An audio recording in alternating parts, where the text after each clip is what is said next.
Naman Navits, Naman Navits, Naman Navits, Naman Navits, Naman Navits, Naman Navits. Good morning, everyone, and welcome to our special seminar on celebrating women in the BCA. My apologies that I cannot be there in person, and I would like to share this recorded video message. Allow me to share my PowerPoint slides. So this year, we celebrate the 125th anniversary of the BCA. And women have been an integral part of our BCA history, helping to establish, grow, and maintain our churches and temples over our 125-year history. The Fujinkai, or the Buddhist Women's Association, was one of the first organizations to start at the local, district, and national level. Our own mothers, grandmothers, and great-grandmothers were the pioneering members who worked tirelessly on fundraisers like bazaars and obons, making otoki, or the refreshments after special services, starting events like mochitsuki and things like that. In those very early years, to go to a BCA Fujinkai or BWA conference, or to go to a World BWA conference was a really special trip. Maybe it was the only vacation for many of the women where they could get away from their farms or their businesses and family duties to travel, stay in a nice hotel, and meet new people. I can remember my own grandmother attending such trips, and I recall my mother-in-law being so impressed with the BCA 75th anniversary in San Francisco over 50 years ago. They would travel by chartered bus from places like Ontario, Oregon. In more recent years, our churches and temples have become more diverse, and we have women who come from a whole myriad of ethnic and religious backgrounds. Our church potlucks are an international buffet now. I can recall a potluck at the Vista Buddhist temple, and a young Hispanic woman made the best flan I have ever had. Historically, our local and national leadership has been predominantly men, but since the 1980s, we began to see women serving as temple presidents and other major leadership positions. The BCA was a little slower to sort of get with it, but finally we had our first female BCA president this past year with Terry Omori, and what a wonderful president she was. We have had pioneering women ministers like Reverend Sunya Pratt from Tacoma, who was one of the first ordained female ministers in our BCA, and Reverend June King, the first non-Japanese female minister to serve full-time as a kaikyoshi. In recent years, we are probably ordaining about 50% women in our ministry. Our newest BCA kaikyoshi are all female: Reverend Melissa Opal, Reverend Cindy Yasaki, and Reverend Yukari Tori. Someday, I'm confident that we will have a female bishop in the BCA. And who knows, maybe we might even have a female gomonshu someday as well. Today, as we celebrate women in the BCA, I would like to reflect on the women in the BCA that are the closest to us, our own mothers, grandmothers, and great-grandmothers. And if you were not brought up in a Buddhist family, perhaps you may reflect on the spiritual influences you have received from your mother, grandmother, or great-grandmother, or the women you have met when you first started to attend a BCA church or temple. This is a picture of my grandmother. From left to right, it's my grandma Harada, holding her youngest child, my dad's sister, Chieko. In the middle is my dad, Hideo Harada, and to the far right is my dad's older brother, the late Dick Harada. This is my home Obutsudan. that I have in my home in Anaheim. It was my grandmother's that I have inherited from her, and I like to share the story behind this obutsudan. When my dad's younger sister, Chieko, was a young girl, maybe about 8 or 9 years old, my grandmother received word that her mother in Japan was dying. And so she took her daughter, Chieko, with her to Japan to care for her dying mother. After caring for her mother in her dying days, my grandmother's mother passed away in Japan. But while in Japan, her daughter, Chieko, came down with spinal meningitis and also died in Japan. In that one trip to Japan, my grandmother lost her mother and her daughter in the short span of a few months. So my grandmother returned from Japan without her daughter and with the loss of her mother. And instead, she brought back this obutsudan. So you could say that this obutsudan was stained with the tears of my grandmother, who carried it back from Japan on that boat.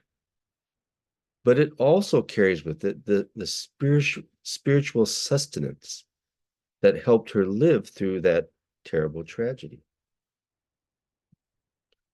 My grandmother never talked about that period of her life. In those days, there were no psychologists to seek for help, nor were there grief counselors or anything of that nature. All there was the Dharma, the Nembutsu, to support and carry her through such great sadness. I would imagine that each and every time that she faced her obutsudan, that it brought back the pain and sadness of the loss of her mother and daughter. But at the same time, it brought her spiritual strength, spiritual comfort to face and endure the loss of her mother and child.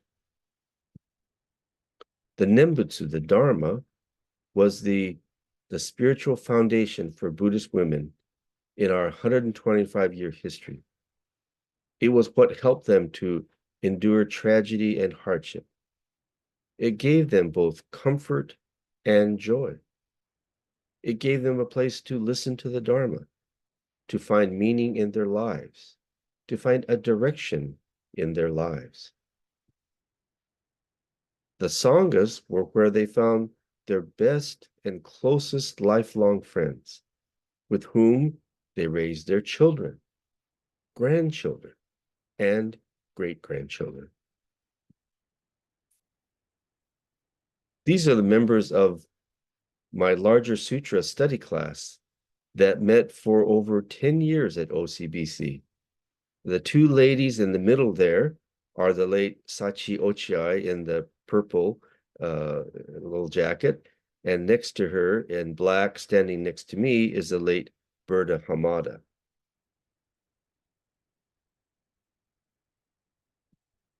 Sachi and Berta were our OCBC Myo Konin, or most devout followers of the Nembutsu.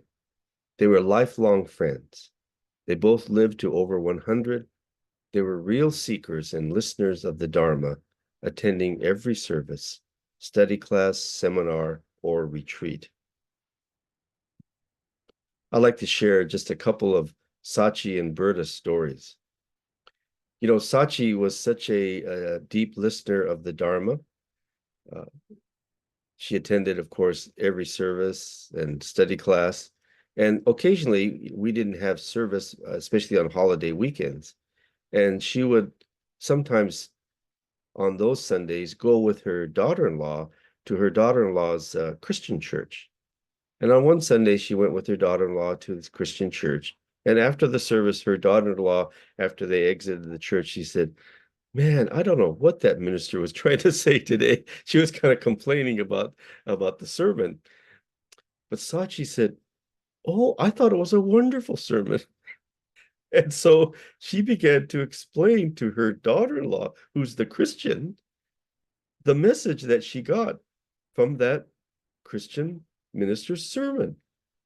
You think it'd be the other way around. You'd think the Christian daughter-in-law would be the one to explain to Sachi, the Buddhist, well, this is what he was trying to say. But no, it was the opposite. Why was Sachi able to gain something from that message? Because she's a real listener of the Dharma. So she hears the Dharma not only in a Buddhist minister's sermon, but she hears a message even in a Christian minister's sermon. That's the extent of Sachi's great listening to the Dharma.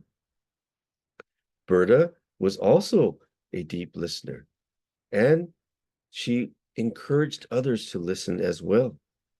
Our present minister, Reverend John Turner, he shared with me that when he first started to attend OCBC, this is not just a few months after he started to attend, Berta Hamada gave to him the collected works of Shinran, the big, thick 2-volume thing it was like $40. She gave it to him and she said, here, someday you're going to need this. And he was a little intimidated by this 2-volume thick book, but later he went on to study at IBS, and he, of course, still has that cherished 2-volume set of the collected works of Shinran that he received from Berta Hamada. Both ladies experienced great difficulty and tragedy in their lives. Sachi lost a young daughter. Berta was an atomic bomb survivor and survived the atomic bomb in Hiroshima. But they were so devout, and they really, if you have people like that, it creates a different culture, a different feeling in your Sangha. So as long as we continue to have women like Sachi Ochiai and Berta Hamada in our local churches and temples, to me, the future of the BCA will continue to be Dharma-centered and will grow and flourish in the future. So today, we can celebrate the women in our BCA in our past, in our present, and in our future. Women can and must take an active and integral role in the growth and development of our churches, temples, and sanghas. We're trying to share the Dharma as best we can. We're trying to introduce the Dharma to others in this culture. And our culture very much needs the teachings, needs the Dharma, not only this country, but the world as a whole. And so may we continue to work together to share the Dharma and to move the Dharma forward into the future. Naman Navats, Naman Navats, Naman Navats, Naman Navats, Naman Navats.